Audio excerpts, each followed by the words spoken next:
Stacker News Live. My name's Car. I'm with my BFFs, Keyan and Francisco. Francisco, Keyan, how was your week? What's up? You asked us both. I think maybe Francisco can go first. Yeah, I'll go first then. Since you came up during a presentation today a couple of times, and cool. now you're wearing this sweet hat. So this is good, man. I love it. It was a pretty hectic week, pretty successful. It seems that people down in Mexico are excited about the builders and some of the momentum that the builders of Top Builder are carrying over to the end of the year. So it's pretty fun stuff, man. Pretty fun stuff. We pulled it off. Excellent. And today was today the block party, or is that tomorrow? It's right now. So it's happening right now. It's happening right now. So it's okay. Yeah. So literally, let me turn it around real quick. Well, let's go around here. So like we're all everybody's like eating dinner right now. We're gonna have drinks and they're drinking and stuff like that. So mariachis will show up in a minute. Yeah. We just did startup day, and like he said, like, dude, you should have saw his keynote. It was so good. You would have been so proud. He quoted, go ahead, tell him. Yeah, I quoted my 3 takeaways from the last 4 startup days, and you were one of them. Parker Lewis, and of course Andre. I did a TLDR on some of the things that I've learned over the last couple of years, and then building on top of that, giving advice to founders. Excellent. Yeah. I didn't catch. I told Car I meant to watch the stream, but I didn't end up catching it. I'll probably rewatch it tomorrow. Nice. Yeah. Dude, it was incredible. It was fun, man. Incredible. A lot of great builders here. Ton of great conversations. We have Bitcoin news here. Freedom Texas News is here. A lot of media. I was surprised. Yeah. A lot of media over here. It was pretty exciting. Cool. So with all that, if you've never seen this crazy show before, it's called Stacker News Live. We cover the top 5 stories on Bitcoin. We're having Francisco as a special guest. Francisco has a lot to tend to, but I wanted to come say hello. You wanted to come say hello? Yeah. Oh yeah, one other thing. Francisco, before you leave. Uh-oh. If you want to leave, you leave whenever. It's your night. Do you want to mention anything about what's going on with Yopanki or anything like that? Yep. So a few of the things I'll mention are teas, but we've made some progress. We have a full functioning non-custodial Lightning wallet in our app. As of today, a lot of people downloaded it on test flight, and as a teaser, it's getting beyond the test flight stage. Shut up. Yeah, so we'll make an official announcement. But yeah, we've been testing. We're using Breeze SDK, which it's working awesome right now. And over the last 3 weeks, we've completely redesigned the Loteria, and people like it, man. It's just easier to use, easier to slide through cards, faster to laugh. Yeah. What's going on tonight? Tell everybody what's going on tonight. Yes. If you're in Mexico City, why should you come? If you are in Mexico City and you're interested in Bitcoin, I think this is the place to be. Thanks to Pleb Lab and what we're doing together, this is the top premier Bitcoin-only event happening in the country. So if you want to come hang out, say hello to a couple of Austin, Seattle, New York, Boston builders, come check it out. We're in Roma Norte, which is one of the trendiest spots in the city. Good food, good drinks, good company. Oh, look at that. Oh. Look, I got your packy. Yeah. Now you got to test out. Are you on the latest Loteria? version? No. I think so. I think I might be. Okay. Show us again. Let's see. I'm trying to get into Loteria. I need to sign up. I think it's new. Is that the new one? Yeah, it's a newer one. Yeah, we'll help you sign up. Cool. We'll help you sign up. But the non-custodial wallet is working too, so that's pretty exciting, man. That's pretty exciting. So yeah, if you're in Mexico City, you should come down here, Casa Lab, and hang out. Good spot, huh? What do you think of the spot? Dude, I think overall, I was just incredibly impressed with all the builders. Some of them were at the lab a little earlier trying to get ready, and I think there were some standout ones. I love them all, but I think you kind of set the tone at the top of the thing, and then it just went on the rest of the way. And I think a lot of these guys were inspired by the people in the room. So amazing time. I think if you're building on Bitcoin, you should come to one of these events sometime. Pleb Lab's gone international. Oh yeah, he mentioned that. We gone international, Keyan. No way. By accident. I didn't even realize it. Yeah. Startup day. What do you mean? Oh, Startup Day. Yeah. It's gone international, man. That is international. Okay, here we got the new Lotteria. Oh, Look yeah, at how let's beautiful go. it Yeah. Now, if you click on that deck of cards on your top left, Yeah. now you can slide Okay. through those cards. Yeah. Whoa, dude. Yeah. Wow. Oh man, look at that! And look at this animation. It does that. So it has sensor. Yeah. Wow, dude. That's awesome. That's amazing. Thanks, Keyan. That Beautiful. was a good shout out right there. Now, I just also want to say, like, dude, if it wasn't for Francisco and Yopaki, there is no way this event would have happened. Like, seriously. Like, and I'm talking about Francisco's family, Carlos's family, like literally grassroots family edition of Startup Day. Yeah. That's the best way. It was like it's a family endeavor. Yeah. So I- thank you to Francisco and Also, your wife. and I feel the everybody. same way. It looks like every pleb stepped up to the plate. We have some stories for you, Keyan, when we get back, but Yeah, for all I sure. gotta say is all the plebs stepped up, but we needed them too. So Yeah. that was cool. That was Yeah, pretty we have special. I always heavy get so hitters, much too. FOMO. I always Yeah. get so much FOMO when you guys are down there. Someday I'll get to travel. Someday I'll feel like I'm not like leaving the ship when I'm. But Yeah. yeah, it makes seems like you sense. guys always have a blast. All right. That's what it seems like. Okay, Yeah. that's good. We're doing a good job. We did one last year too. We're doing so a good it's job. I need to go attend Yeah. mariachis, man. Thank you, Thank you, Francisco. Keyan. I'll see you next week. Yeah. Bye, Francisco. Congrats. Thank you. All right. He had a run. But Okay. we might have some more guests here later. I'll just bring them on. Oh. But yeah, if you've never seen this crazy show before, we cover the top 5 stories of Stacker News Live. We're going to dive into it now. The first one is the mental transaction cost of Zaps. This is a Bitcoin territory, September 19th, Scoresby post. Keyan, what's this? Yeah. So Scoresby recently read Nick Szabo's famous post about the mental transaction costs of micropayments. This is kind of pretty commonly well cited when anyone brings up microtransactions. There's some commentary like taken from this post, which basically says that people don't want micropayments. It's like one of those things that seems like people want it, but they don't, is more or less the conclusion of the paper. That you end up, when you're doing microtransactions, you end up thinking too much about the decision, like making too many decisions while you're doing it. And Scoresby, after reading that, can you mute your mic while you're not talking? Yeah. Let me see if I can. Hang on. It can be I don't pretty think loud. I I'll keep I don't- going. I'm sorry. I don't think I can. We're just Okay, gonna have I'll just one turn of it these, down. yeah. Yeah, It was I'll either- mute it on my end. Yeah, for the stackers. and yeah, go ahead. So Scoresby is contrasting that with his experience zapping on Stacker News and Nostr, and the fact that he doesn't have those mental transaction costs don't really show up in the way that Szabo predicts, and and kind of goes through the history of micropayments, like the context that Szabo was talking about these in, and uses like a silly example that's commonly cited, which is pay per second videos. Like some people are like, oh, what about the day when you're watching Netflix and you just pay for exactly what you watch, literally to the second. I think that's probably like the worst example of micropayments, but that's a common one, and probably like similar silly examples like that are probably behind Szabo's feelings about micropayments. Anyway, it just kind of it starts a conversation about where micropayments are good, where they're bad, why maybe is Szabo wrong,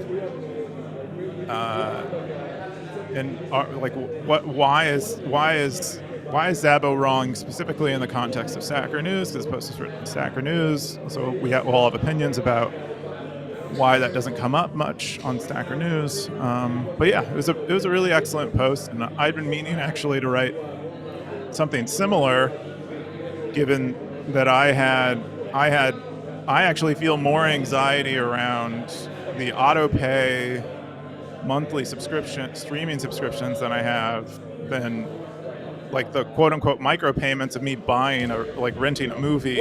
Welcome to my world, Keyan. Or show. Yeah. So No. I much prefer that experience. I'll tell you what, so yeah. Go ahead. I was just gonna hit on everything you're saying is exactly right. But the thing that I would give you credit on, and this is like where you were early on this, you and Oscar, I go back to this all the time, I say this on Soccer News, you understood you had to charge. Even the other day, me and you were having a conversation of like, wait, you charge for image uploads? Or you charge, you're like, yes, dude. Like, we live in a world where we can no longer live by fiat currency. And so that's what I love about your approach to Stacker News, is you're constantly looking at how am I going to charge to keep us alive. Not to, I mean, yes, eventually you want Bitcoin to go up, all that kind of stuff.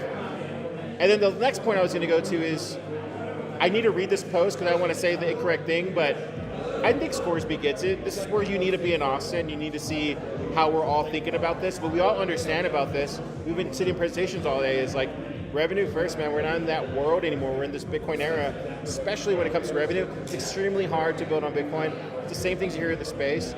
But if you're somebody like yourself who says, I'm stressing out about the 100K territories, yes, these are the struggles of an everyday business owner.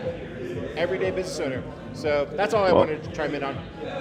Yeah, I wanted to come in there, and I wanted you gave the image fee example as a like example of revenue, and none of these things are. Oh, really? Okay. Are really, I don't really see them as revenue. I don't see them as like, because all of them go to either territory founders or the rewards pool. It's not revenue for us, it's revenue for other people.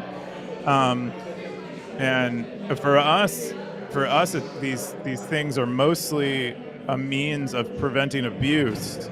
Because normally when you have internet services, they're frequently overwhelmed by bots and people abusing them. But if you can make it expensive when things get abusive, it tends to like dampen that effect, and that's mostly where our payments come in. Like we increase the payments I increase the payments on my territories when posting gets kind of abusive and people are just posting and not really thinking about what they're posting. I'm trying to introduce friction when people get abusive. That's mostly like I'm taking advantage of what Zabo is pointing out, which is that there is a mental transaction cost, and so I'm forcing someone to pay that cost if they are being abusive. And if you have something worthy, you're willing to pay that cost because you know you'll receive it back in the term in the form of Zaps or rewards. But anyway, I just wanted to share that. I don't really think about it in terms of revenue. I only think about revenue in terms of territory costs. But that is I don't think that's a successful thing yet. I need to do a lot more work there. Yeah, I would just say that I think charging for territories is revenue, Keyan. It is.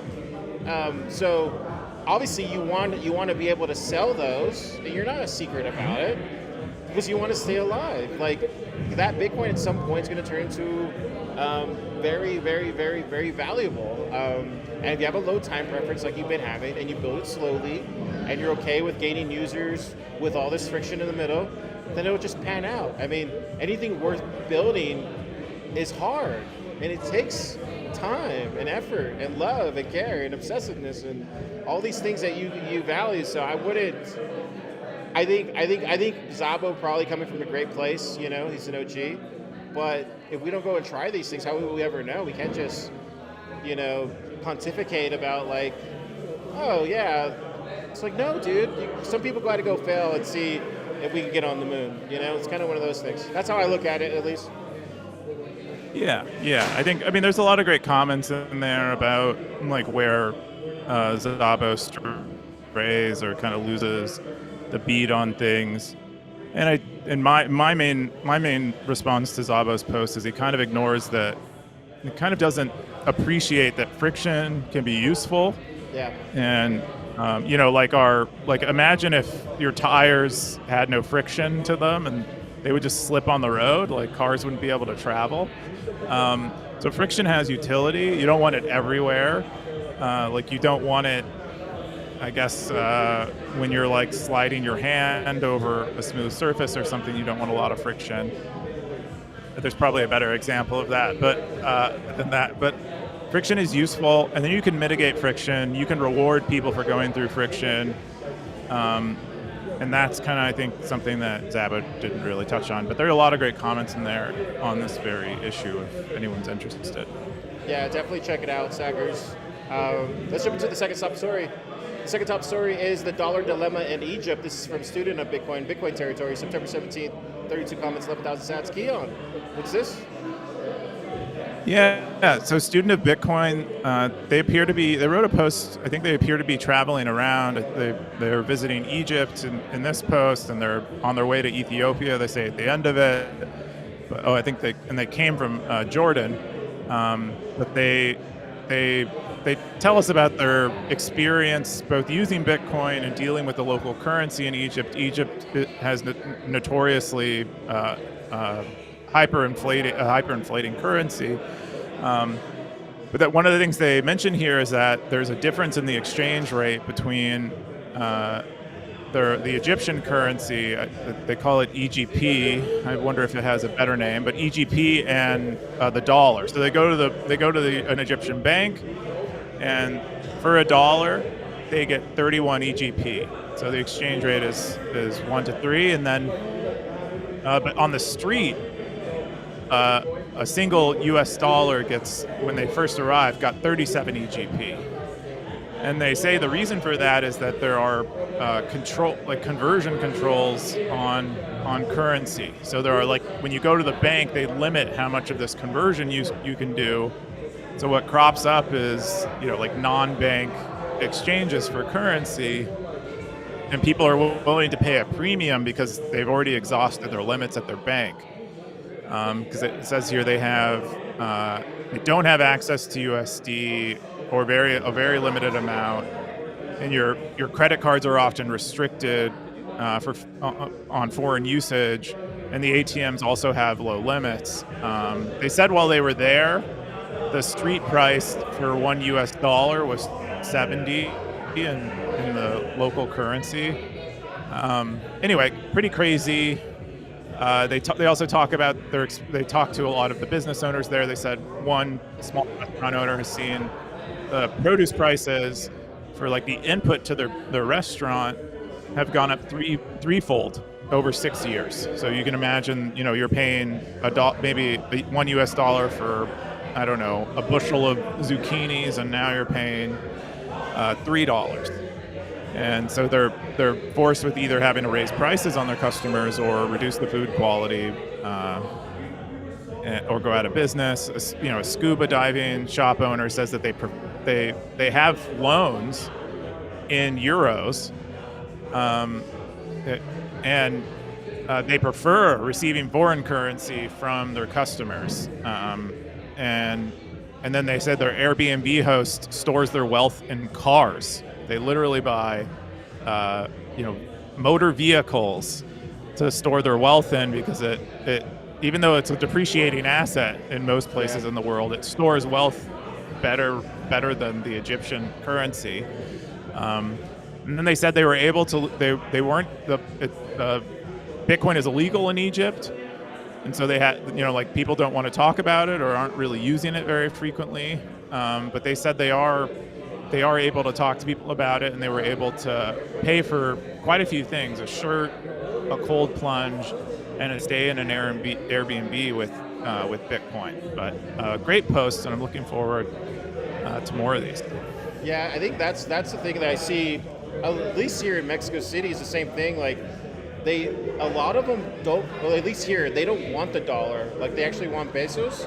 And the other thing I've noticed is a lot of them trade work for work, instead of exchanging currency. But you could tell here, though, they're entirely, they really love the peso, man. Really love the peso. Yeah, I was kind of shocked. What's the exchange rate? I don't know what the exchange rate is, but like every 2,000 pesos is like $100, I think. Wow. Something I like wonder that. if their currency is doing better than ours. I that don't would, know, but we tried paying cash the other day, and they just don't want it. So Wow. yeah, it's different. The other thing I noticed too is like here, like no one's carrying around, like walking around with their phones like on the street. They're all like they're all working towards something. It's weird. It's just a totally different element here. But I think every country, or at least I'm starting to believe, like every place is different, and it requires those individuals in that area to figure it out and what approach it is for them to get on a Bitcoin standard if that's what they want to do. So Yeah, it definitely is different everywhere. But I'm really surprised that they don't. I imagined everywhere would want dollars, but I guess it implies that their currency is stronger than ours. I think also too, like even if you gave them more in dollars, they wouldn't want it. It was funny, dude. Yesterday we got a parking ticket, and we were trying to get somebody to give us pesos for $20, and they didn't even want to do that. And the parking ticket might have cost like $2. And they just didn't want the dollars.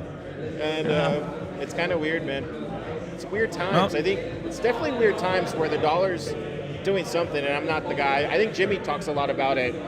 Jimmy Song talks a lot about it in his book. But yeah.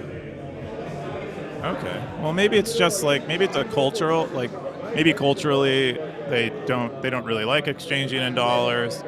And so it's just like if you accept dollars, you have to find someone to accept them, and other people won't accept them. So there's a bit of like a social dynamic at play rather than a financial one. There's a lot of Bitcoiners here, though. That's what's kind of cool. A lot of Bitcoiners, so paying in Bitcoins, it's a way bigger amount of people than last year when we were here. So that's kind of cool to see. Okay, cool. The third top story is EK's Irregularities #1 clickbait title, mostly harmless territory. EK, 32 comments, 7,000 sats. What's this?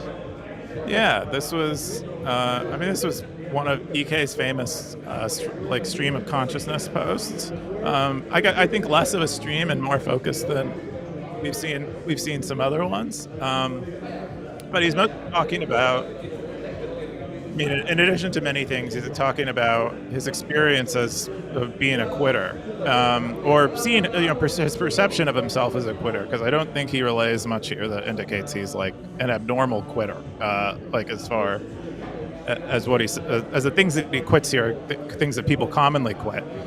But he relates things like quitting soccer, quitting, he has a list here. He's quit running, he quit playing guitar, he quit playing piano, he quit climbing, he quit, these are all the things. He's being really hard on himself because I don't think anyone has quits anything permanently. Yep. I mean, there are very few things that are like permanent quits. Maybe if you quit being an Olympian, there's really no going back. Like the older you get, the harder it is. But most of these things, as far as hobbies, they're not really hard quits. But he enumerates through all of those things, and then he's doing it as a lead up to discuss, why he doesn't want to quit Stacker News, and kind of articulates working at Stacker News because EK works with me on Stacker News, and he basically in an attempt to justify his not wanting to quit, he kind of tries to articulate his vision for Stacker News and what he wants to see happen over the next few years. And I think as a message to EK, I would say that most of us have quit lots of things. I think it's a sign of you listening to yourself oftentimes. And usually we end up quitting things that are poorly suited to us, that we think that we for some reason believe when we begin that they'll be well suited to us, mostly because we see other people doing them. And there's like a process of realizing that things that are well suited for other people that you see often aren't well suited for you, and that it's more like I view it more as self-realization than quitting, personally. Yeah, I guess what is this bottom part here? Is that what he says here too?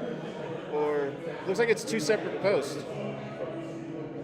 It kind of is. I mean, he links them together. It's like nicely like lateral in terms of the scope of it, but it has somewhat of a linear progression through it. But all of it is like his vision for Stacker News. He talks a little bit about his experience at being at Pleb Lab, meeting Max, who is the lead investor in both of Stacker News' rounds, and describing to Max how he feels about it. Because one of the first questions Max asked him is like, how does he enjoy working on Stacker News? And he describes that conversation and how he felt he answered the question, and was kind of disappointed in his own answer, and so here's his attempt to answer. That's what he says, at least. I don't think I was there. It seemed perfectly good to me. Yeah. I think I would just say like there's no one better you could be honest with than Max. So that's for sure. I will say I agree with you, Keyan. There is no quitting in life. There's only dying, and you can die. So until you're dead, you should probably do the things that you want to pursue. And just because you put them on the back burner, that's not quitting. They're not in your line of pursuit. That's what I would say to that. I think what my kind of thing with AK when I was hanging out with him is he's a curious guy, and I think that's what he loves about Stacker News the most. That's what I gathered from him, and I think you guys are a perfect fit. I work with you on this podcast once a week on it, and I have fun doing it, but. Yeah, I think there's just, yep, and I think it's also this too, and I'm going to make a post about this. I'm going to talk about it. I think I talked about it you personally. I think it's okay to be difficult to work with, and this is coming from me, not you. I'm just saying myself. I think it's entirely okay to be difficult to work with. I think you'll find the people that vibe with you, and you'll work it out. And that's how I feel about that. But at some point, I want to write an article about why I came to that assumption over these many years in my life, collaborating with people, and why I feel like until recently, everything hasn't started going right until I had that more earnest kind of feeling, if that makes any sense. Yeah. You and I have had a pretty long discussion about this, but I do think it's a fine line. I think there's a little bit of wordplay that's happening that I think maybe disguises what you really mean, because I don't think you mean being a jerk or being unreasonable or being uncooperative. What you really, because that's what people mean when they mean hard to work with. That's why I got to write about it. What you mean is, yeah, exactly. What you mean is like being authentically who you are, and like not bending from who you are, not losing your authenticity because someone asked it of you. Yeah, that's what it really comes down to. And those people you'll match with. And I feel you're that way with a lot of the same values that I have. We talked about that. And that's what keeps us together. At least that's what I believe. Because I think a lot of this is, maybe for EK, it's opting in, man. It's whether you want to opt in on it or not. You don't have to. And that's okay too. Like, live your best life. And just wait till you die. You're going to regret you wish you had done a lot more things. So yeah. Good post. I want to read this. Yeah, it's a good one. The next top story is block template similarities between mining pools. 0xB10C, September 16th, Bitcoin territory. 4 comments without stats. Keyan, what's this? Yeah. So if people who, the 3 people who watch this podcast recall or read Stacker News, B10C frequently writes these highly detailed, well-reasoned, well-researched posts on kind of what's going on Bitcoin's peer-to-peer network. And lately he's been writing about the mining pool centralization, or gathering data on mining pool centralization and kind of surfacing it for us. And them and Mononaut, I think, were were 2 people that were really sounding the alarm when it noticed that we had a lot of proxy pools going on in mining, where a lot of a lot of mining pools that look like separate entities are actually just like a white labeling or fronting for another mining pool. And so they did that. It was more of a visual interpretation. They didn't really have any hard data. They couldn't tell how similar all of the pools were.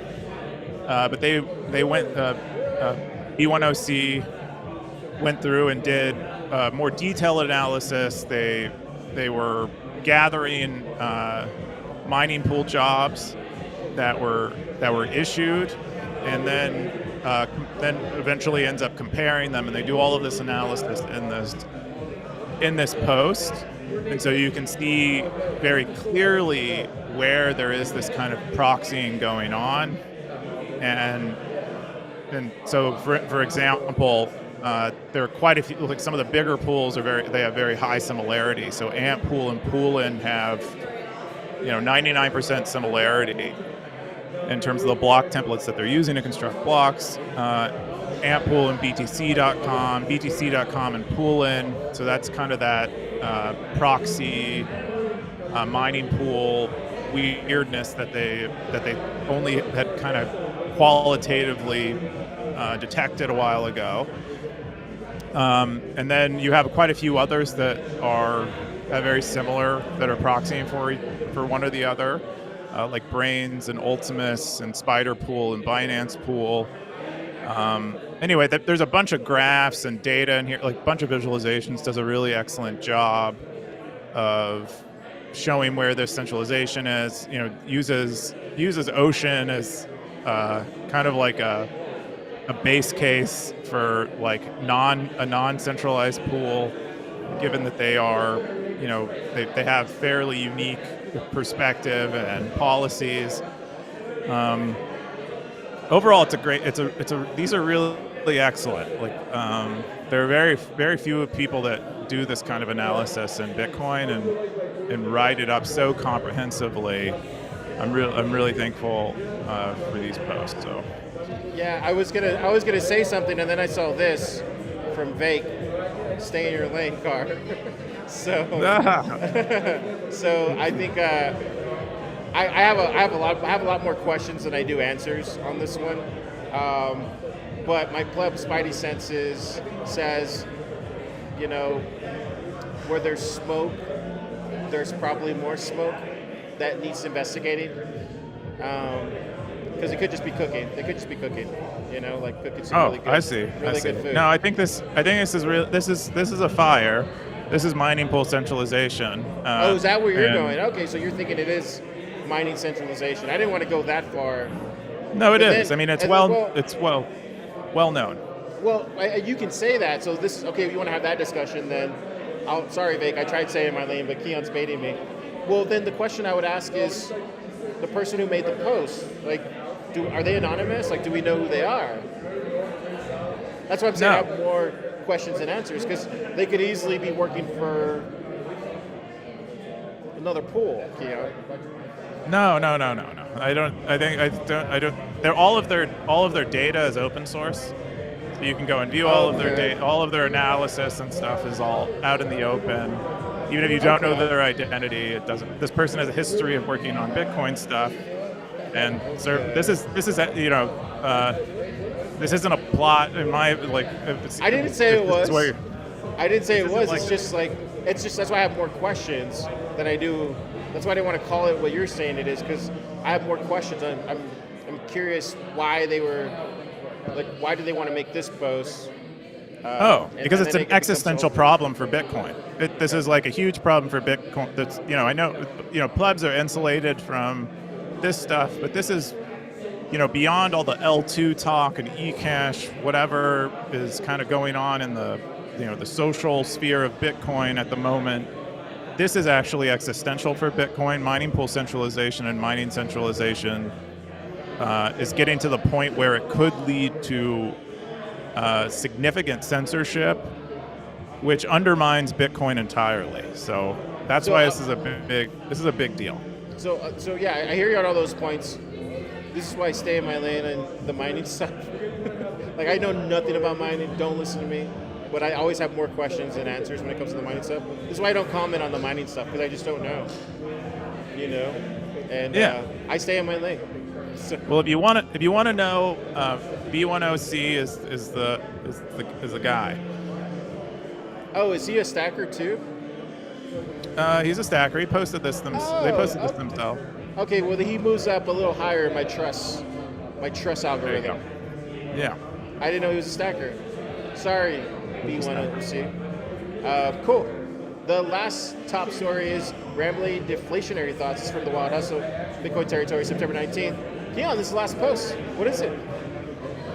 Yeah. So the title is accurate. The Wild Hustle shares some rambling thoughts about deflation and what it means, for people holding Bitcoin. My favorite line in here is, I'm making millions of Satoshis a month. So I think the Wild Hustle is probably paid in fiat currency, but at the current exchange rate, he's making millions of Satoshis a month. And he says, I'll never be able to make this kind of money again. Because even if they're paid more in fiat, the presumption is that the fiat will not convert into millions of Satoshis into the future. And so I think it's pretty cool. He talks about. Sorry. About his. Armand from Timestamp just offered me a drink, Keyan. I got to take it. Oh, okay, you got it. All right, take it. Whatever you think. I'm not picky. Yeah, so Armand, real quick, I'm sorry to derail the Wild Hustle, but Armand flew all the way down from Austin to come speak at this event and gave the whole room of builders advice on raising a lot of the questions we have at Pleb Lab. And Armand was there just like dropping all the alpha. And so I just thank you, Armand, for doing that. But yeah. Has he ever come through Pleb Lab? Have you come through Pleb Lab before? He has. Okay, so he has. So the other thing he's already doxed. He's Dr. MD on Twitter. Wait, Dr. Bitcoin on Twitter. Oh, no way. Okay. Yeah, dude, I know. I was shocked. He told me that a couple days ago. I was like, really, the whole time? Everybody in the room was like, what? And started clapping. Anyways, now you're really doxed. No, he's building Timestamp. It's an amazing product. I'll tell you about it when we get back to the lab, but yeah. Okay, cool. Sorry, go ahead. The Wild Hustle. Yeah. There are a few of the rambles in here. One of the rambles is him talking to his dad about how things tend to go towards zero. The trend is that prices go towards zero because technology makes it so that we more efficiently produce them, and therefore they should be going to zero. And just how it didn't land with his dad, and how that's fairly advanced Bitcoiner thought. It's like a Jeff Booth level thought. And I don't know, just a couple of things like that. But I'd say overall a pretty nice collection of rambles from the Wild Hustle. Yeah, I mean, I see the Wild Hustle everywhere. He doesn't stop, man. I didn't read this post, but I'll take a look at it. Yeah, I don't really have anything to say. What else? What do you think? Well, I think I shared all my thoughts on that post. I think what really landed with me was the one line I shared about appreciating the current exchange rate, where it is, and how much Bitcoin it's buying you. And that will probably change significantly over time. I think that's a pretty fun thing to think about. But that's really all. We also so those are the top 5 stories I wanted to go. We had an AMA with Alan Farrington today. Oh, nice. It's pretty awesome. People asked a lot of great questions. How did that go? That went great. Then we had 100 comments right now. So probably at least 50 questions in there. And then we had an AMA with Des Dickerson. Stacker. That's right. I think we've done an AMA with him before, but maybe we haven't. Maybe that was the first time. We also did another AMA with Desiree Dickerson, who's the CEO of Thunder Games. Been in Bitcoin a long time. Was previously at Lightning Labs before moving to Thunder Games, and Thunder Games makes the Clinch Solitaire game. They do this cool P2P wagering stuff. But yeah, we had an AMA with her, and I'd encourage people to check that out. We also did a release yesterday, kind of a controversial release. What did you do? I didn't. Where see it. Oh, you didn't see it. We increased the fees that the territory founders make. So previously there was like someone posted a posting cost in territory was 100 sats, and 50% of it would go to the territory founder and 50% of it would go to the rewards pool. Now 70% goes to the territory founder, 30% goes to the rewards pool. The other thing that we did was we increased the Zap sybil fee. So previously, when you would Zap, it would 10% would go to the rewards pool.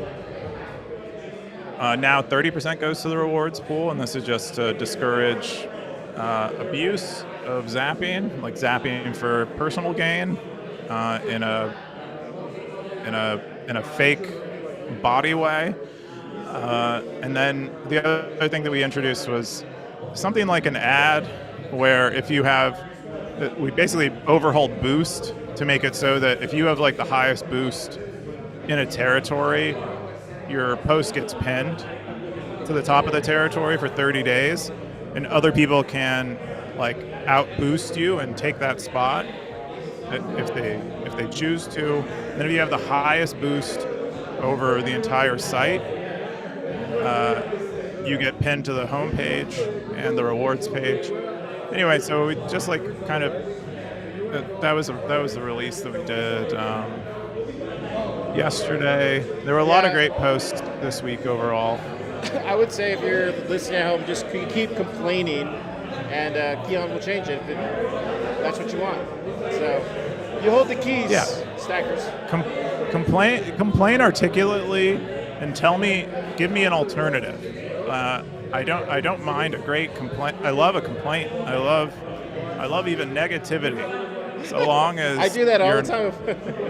So long as when I probe you for specifics on what's wrong and how the goal should be met some other way, you can say so. And like that's all I require. You can call me whatever names you want. I just please be articulate. And not just emotional with me, because I can't help you with your emotions, but I can help introduce solutions to the problems that created your emotions. Okay, cool. Let's jump into. Do you have anything else you want to cover? Not really, but I was going to say there were a lot of great posts this week that we're not going to get to. Darth Coin shared a cool story from 10 years ago where he onboarded a small company to Bitcoin. Running Bitcoin did a great guide on silent payments, which we're seeing a lot more use of, where you kind of get to sort of reuse a static Bitcoin address.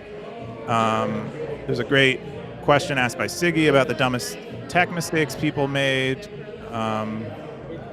Gray Ruby had a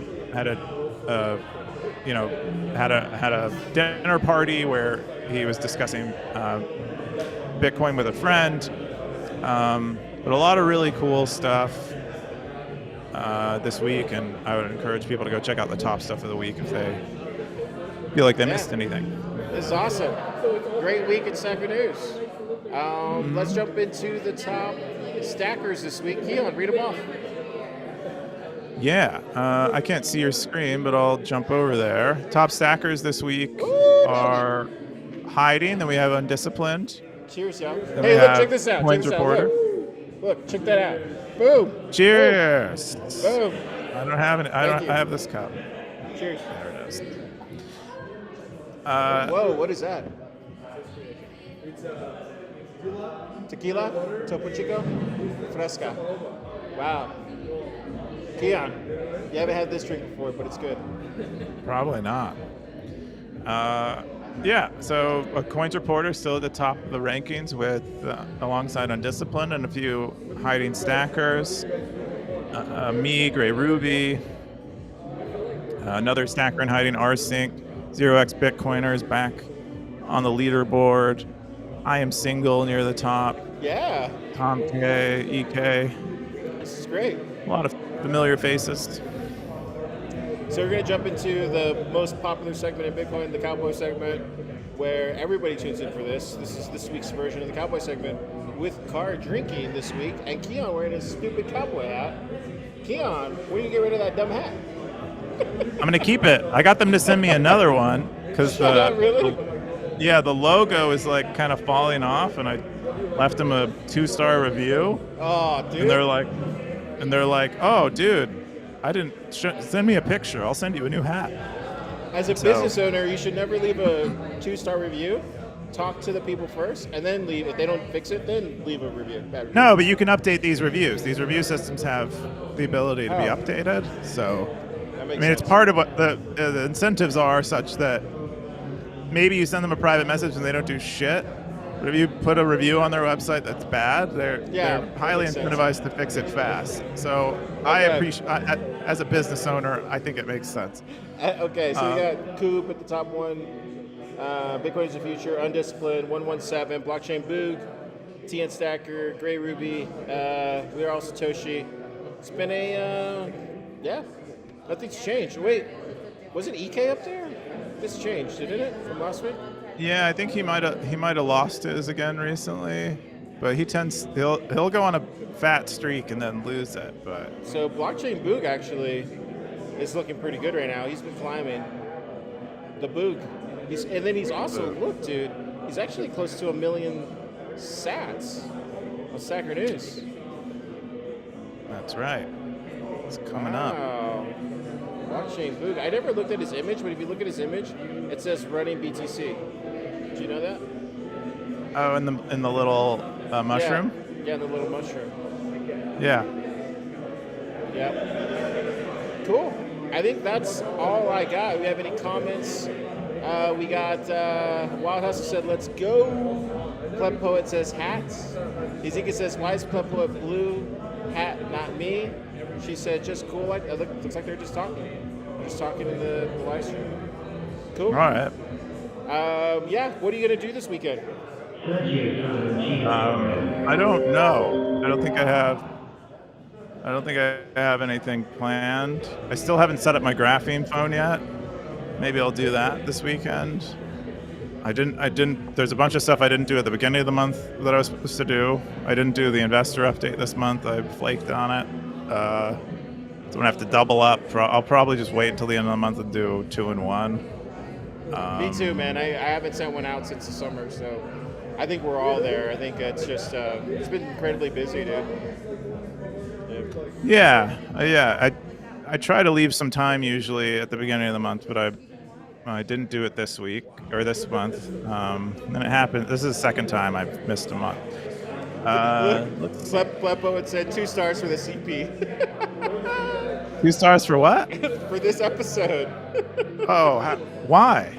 She needs to say why. In my review, I said why. I gave it 2 stars. I didn't just leave 2 stars. Because Ezekiel said because the hat wasn't big enough. What are you talking about? This is the biggest hat I could find. Find a bigger hat and I'll buy it. No. I'm tired of the hat. It's only been 2 weeks. I'm tired of it. I'm not even joking. I don't like it. That's your problem. I mean, you also didn't like the cowboy segment until you got corrected live. Maybe I'll get corrected when we do a live Stacker News live at TapCon. Maybe I'll get corrected about the hat. There you go. Maybe. What are you doing this weekend? Are you just going to be hungover repeatedly? Dude, so like the past 2 days, just all like nonstop. And then today, like right now, literally after we get off, I'm gonna go and have a drink and hang out and talk to everybody. And then tomorrow we'll probably go to the pyramids or go to the water or something, and then fly back on Sunday. That's what I'm gonna do this weekend. So no work tomorrow. I'm gonna take tomorrow off, but Sunday I'll be back right at it. That sounds great. I have lots of FOMO. Sounds real nice. There's a couple people here too. Super Testnet. I saw Super Testnet spotting around here. That's right. I mean, like everyone from the lab is down there. He said it was the best startup day he's ever been to. That's what he Wow. said. That's what Super said. And I quote, The other ones? this is our fourth one. But he didn't go to the other ones. He's fond So of he saying. didn't go to the one in March, which I think was the best one. This one's Aha. this one's a special one because it's an international version of it. But yeah, I think that was his opinion. Anyways, Sackers, if you're at home, have a great weekend. Go find some people and try to get them to use Bitcoin. I don't know, do something fun. Or if that's not fun, then find something that's fun. Just don't quit. Don't quit. You're not a quitter. Or quit. Quit and move on to something, and then don't quit something else later. Yeah, it's true.